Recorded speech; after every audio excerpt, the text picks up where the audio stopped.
Hi friends, இது உங்க ஃப்ரெண்டோட மொபைல், இது உங்களோட மொபைல். இப்போ உங்க ஃப்ரெண்டு உங்களுக்கு ஒரு மெசேஜ் பண்றாங்கன்னு வச்சுப்போம். சோ அவங்க மொபைல்ல இருந்து வாட்ஸ்அப்ல ஒரு மெசேஜ் பண்றாங்க. நீங்க உங்க மொபைல்ல வாட்ஸ்அப் நீங்க ஓபன் பண்ணி பார்க்கவே இல்லை.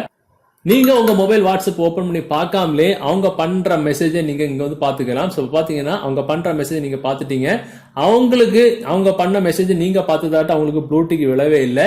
நீங்க ஆன்லைன்ல வந்ததாட்ட ஒரு அத்தாட்சி ஒரு ப்ரூஃப் கூட இருக்காது. இத மாதிரி நம்ம எப்படி செட் பண்ணிக்கலாம்? ஸோ இதனால உங்க நண்பர்கள் எப்போ வாட்ஸ்அப்ல மெசேஜ் பண்ணாலும் 24 hours நீங்க அவங்க மெசேஜை பார்த்தாலும் அவங்களுக்கு நீங்க பாத்துட்டு ப்ளூடிக் விழவே செய்யாது. நீங்க 24 hour நீங்க பார்த்தாலும் அவங்களுக்கு நீங்க ஆன்லைன்ல இருக்கிறதா தெரியவே செய்யாது. இத மாதிரி எப்படி செட் பண்ணலாம் அப்படின்றது அந்த வீடியோ நீங்க ஃபுல்லா பாருங்க. டெஃபினட்டா அந்த தகவல், அதாவது பிளே ஸ்டோர்ல இருந்து டவுன்லோட் பண்ற வாட்ஸ்அப் நீங்க யூஸ் பண்றீங்க அப்படின்னா இந்த தகவல் உங்களுக்கு தான். அது எப்படி பண்ணிக்கலாம் அப்படின்னு இந்த வீடியோ நீங்க ஃபுல்லா பாருங்க. பார்த்ததுக்கு அப்புறம் இந்த தகவல் உங்களுக்கு உபயோகமா இருக்கு அப்படின்னா வீடியோகளோட லைக் பட்டன் ஒரு தட்டிக்கிட்டு பக்கத்துல ஷேர் பட்டன் செஞ்சு உங்களோட வாட்ஸ்அப் குரூப் மற்றும் ஃபேஸ்புக் நண்பர்களுக்கு ஷேர் பண்ணி விட்டுருங்க.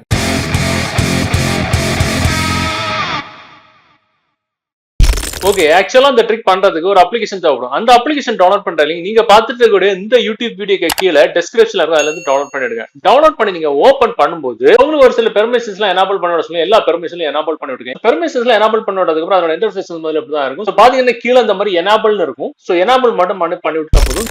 ஸோ இப்போ பாத்தீங்கன்னா இது வந்து நம்ம ஃப்ரெண்டோட மொபைல், இது நம்மளோட மொபைல். நம்ம மொபைல்ல அந்த அப்ளிகேஷன் நம்ம போட்டிருக்கோம் அப்படின்றது வந்து யாருக்கும் தெரியாது. ஸோ நம்ம ஃப்ரெண்ட் என்ன பண்றாங்க, அவங்க மொபைல்ல இருந்து நமக்கு வந்து வாட்ஸ்அப்ல மெசேஜ் பண்றாங்க. இப்போ பாத்தீங்கன்னா இப்போ உதாரணத்துக்கு நான் இப்போ ஒரு மெசேஜ் பண்றேன். பண்ணும்போது நமக்கு மெசேஜ் வந்த உடனே இப்படிதான் வரும். பாத்தீங்கன்னா நம்ம வாட்ஸ்அப் ஓபன் பண்ண வேண்டாம். நமக்கு ஃபேஸ்புக்ல எல்லாம் மெசேஜ் வர மாதிரி இந்த மாதிரி ஒரு சின்ன ஒரு பபுள் வந்து நம்ம மொபைல் வந்து காமிங்க. சோ இதுல வந்து நம்ம வாட்ஸ்அப் ஓபன் பண்ணி பாத்துக்கலாம் அவங்க என்ன மெசேஜ் பண்ணாங்க அப்படின்னு. சோ இந்த மாதிரி நமக்கு ஒருத்தர் மெசேஜ் பண்ணுனா நம்ம வாட்ஸ்அப் ஓபன் பண்ணாமலே நம்மளோட சேட்டிங் அவங்க பண்றது எல்லாமே நமக்கு ஆட்டோமேட்டிக்கா வந்துடும். நம்ம இங்க ஓபன் பண்ணி பார்த்தாலும் நம்ம ஆன்லைன்ல இருக்கிறதா அவங்களுக்கு தெரியாது. இன்க்ளூடிங் நாம என்ன மெசேஜ் வேணாலும் இங்க இருந்து கூட பண்ணிக்கலாம். இத்தனைக்கு நம்மளோட நண்பரோட வாட்ஸ்அப்ல நம்ம ஆன்லைன்ல வந்து டைம் பாத்தீங்கன்னா எப்போ நம்ம வந்து டைம் தான் இருக்கு. எக்ஸாம்பிள் நம்ம அந்த வாட்ஸ்அப்ல இந்த சாஃப்ட்வேர் நம்ம போட்டுருக்கோம், காலையில போட்டோம் அப்படின்னா நம்ம காலையில வந்துட்டு போனதா இருக்கு. நம்ம எப்ப கடைசியா ஒரிஜினல் வாட்ஸ்அப்ல அந்த ஆன்லைன்ல வந்துட்டு போனோமோ அந்த டைமிங் தான் காட்டுமே தவிர நம்ம இந்த மொபைல் இந்த அப்ளிகேஷன் இன்ஸ்டால் பண்ணதுக்கு அப்புறம் நம்ம வாட்ஸ்அப் வரவே வேண்டாம். வராமலே அவங்க பண்ற எல்லா மெசேஜுக்கும் நம்ம வந்து ரிப்ளை பண்ணிக்கலாம். நம்ம ஆன்லைன்ல நம்ம அந்த வாட்ஸ்அப்ல அவங்க பண்ண மெசேஜை பார்த்தாலும் அவங்களுக்கு நம்ம ஆன்லைன்ல இருக்கிறதா காமிக்கவே செய்யாது. இன்க்ளூடிங் அவங்க பண்ற மெசேஜ் நம்ம பார்த்தாலும் அவங்களுக்கு ப்ளூடிக் விழவும் செய்யாது. பாத்தீங்கன்னா ப்ளூடிக் விழவே இல்லை.